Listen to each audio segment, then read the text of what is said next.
Spring going? It's going good. Today day 13, and it's probably one of our more energetic practices. Both sides of the ball, flying around, having a good time. So, you love to see that from a coaching standpoint. Obviously, we want to be successful as much as we can defensively. Offensive coaches the same way, but you want to see some back and forth. So I thought that was good today. Our guys just had a lot of energy. So, good fun practice. A year ago, all these guys were new with you. Now you've got some new talent, not just in the secondary, but throughout the passing game. Is the teaching process any different this year for you? To some degree, just, like you said, having new guys coming in, really just understanding what we do from a schematic standpoint. They've had an idea throughout recruiting and talking to them in that regard, but then actually doing it, asking them to do things different from a technique standpoint. So those new guys coming in, but that's what your foundation should be with the guys that are here. They shouldn't just not have a clue. Those guys help groom them, help move them along as well. And so I think we've had a healthy blend of that. Our guys that are here, that return, and then the guys that are new, that are coming in from either a transfer or freshman standpoint, kind of get coaching from both ends. And they're here for a reason. They can play ball. So as soon as they get that, they really kind of go from there. So Kind of different looking group a little bit, kind of a little more athletic maybe, a little more talented. What's it like working with this group that's kind of seems like there's not that drop off from 1 to 2 and 2 to 3? Well, I think when you bring in, new talent, no matter if it's a young guy or it's a guy that's a transfer, the first thing that happens, or you hope that happens in the room, is that the competition level rises, right? Those guys we've obviously brought in for a reason because they've been successful somewhere outside of here. So we bring them with that success that we know of, and then the guys that are here say, okay, we had this amount of success, but I know who that guy is as well, so I got to kick it up a notch. And so that's the thing that you see instantly, and I think that's been the thing that's best for us on the safety in the corner room is you see those guys have come in, pushed the bar, and so now everybody's chomping at the bit to continue to grow. And it's been results that we've been able to see throughout spring that make us feel good about where we're at and trending the right way. What has Charles Woods brought coming in from West Virginia? He's a dog. He's a dog in every sense of it. I mean, he's a guy that competes at a high level. When the ball is in the air, it's not I'm trying to play through the guy and trying to make sure he doesn't catch it. He's going to get the ball. And so that mentality for me and for us is something that, I just tell our guys, that's really something that's not taught. You're either that guy or you're not. And so when you have a guy like that challenges the offense or balls down the field, he puts himself in a good position. Technique-wise, I was really kind of didn't know where he would be coming in just because he's played a lot of football, right? He's been at Illinois State, he's been at West Virginia, and so you don't know if he comes in and he's kind of, oh, I know it all and I got it figured out, and he's been awesome. He wants to learn, he asks great questions.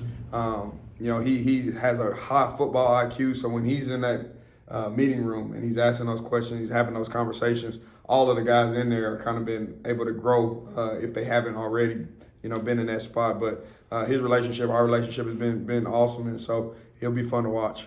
You got a lot of guys in this secondary that you brought in with a lot of experience between Charles, Jonathan McGill, Sanders, Meganson, you go down the list. What does experience bring when you add guys with experience? What does that bring to a secondary? It's invaluable. When you have guys that have played as much college football as they have, a lot of them at extremely high level, those guys have two things. One, they're able to fall back on those experiences. It's really not anything they haven't seen in a lot of those cases. And the other thing is that, they just grow you from a maturity standpoint. They're mature in that regard. I've known Chris now since he was 17 years old, so now seeing a 22, 21, 22-year-old version of him, that's been pretty cool. And just to see how he's matured and grown on the football field, as well as a guy like Jonathan McGill. I mean, that guy's a coach on the field, and it's not in an arrogance way by any stretch of the imagination. He's a football junkie. He's always up watching film. He'll sit in there with me. He'll sit in there with Scott.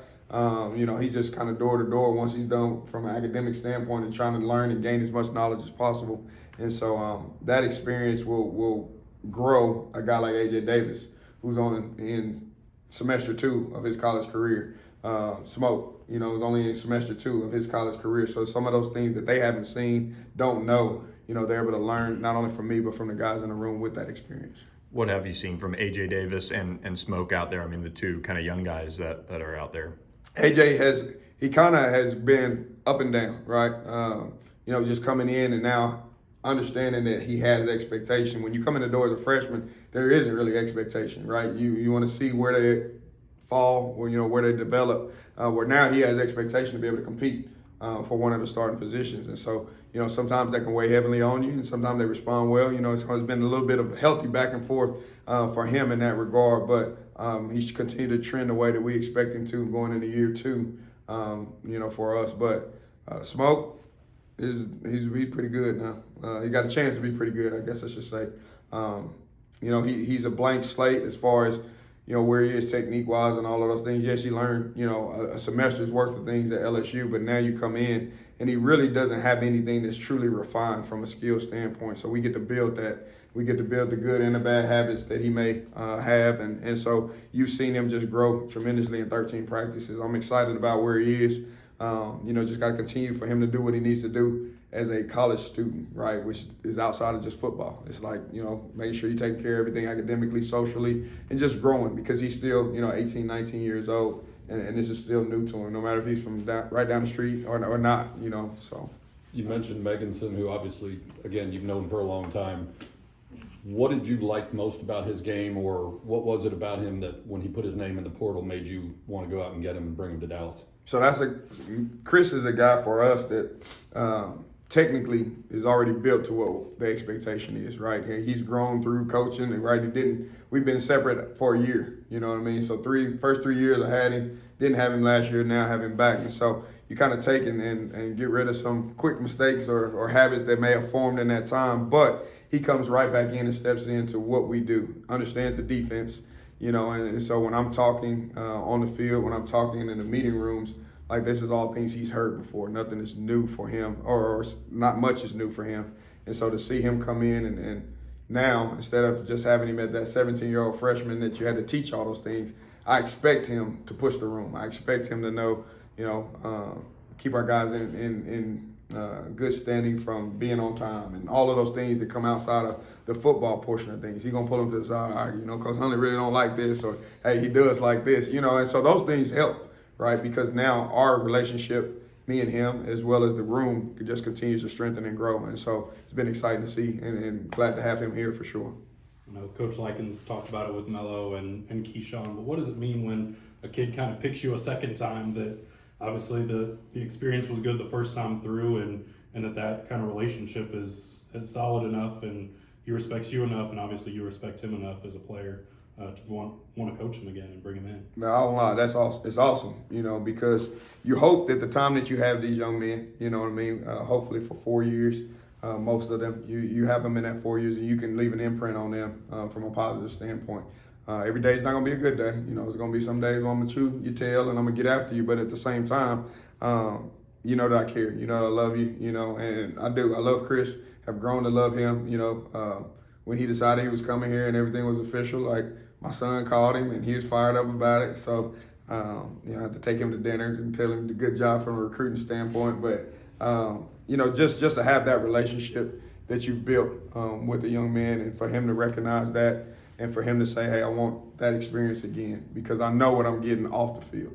I know what I'm getting from a coach and from a mentor perspective. Also know what I'm getting on the field. Now the only thing I don't know is the level and the place and all of that from a football standpoint. So, it's a pretty cool feeling.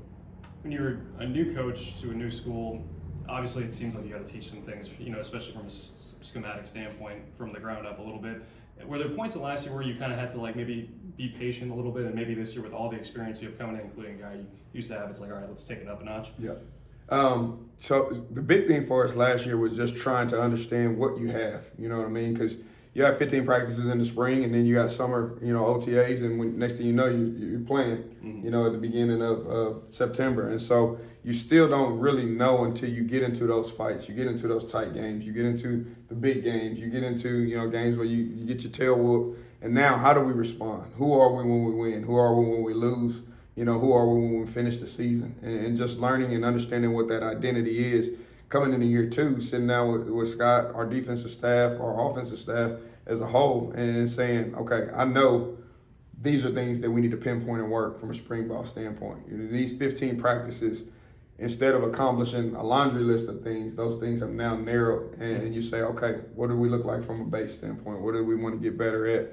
And so that's been a cool process for us, just getting here, and now you can coach guys, hard. Yeah, the transfer portal is real, and guys can leave, but you're gonna do it the way that we ask. You're gonna perform in a way that we hopefully prepare you for, and you're gonna want to be here. And if that's not the case, then guys have to make a decision and understand where they're at with that. So our goal is to be successful, offensively, defensively, from a team standpoint. And so at the end of the day, I didn't come here to coach and to be the little brother. We came here to coach to be a championship defense, a championship program. And so I think our guys feel that, and they're performing that way right now. So.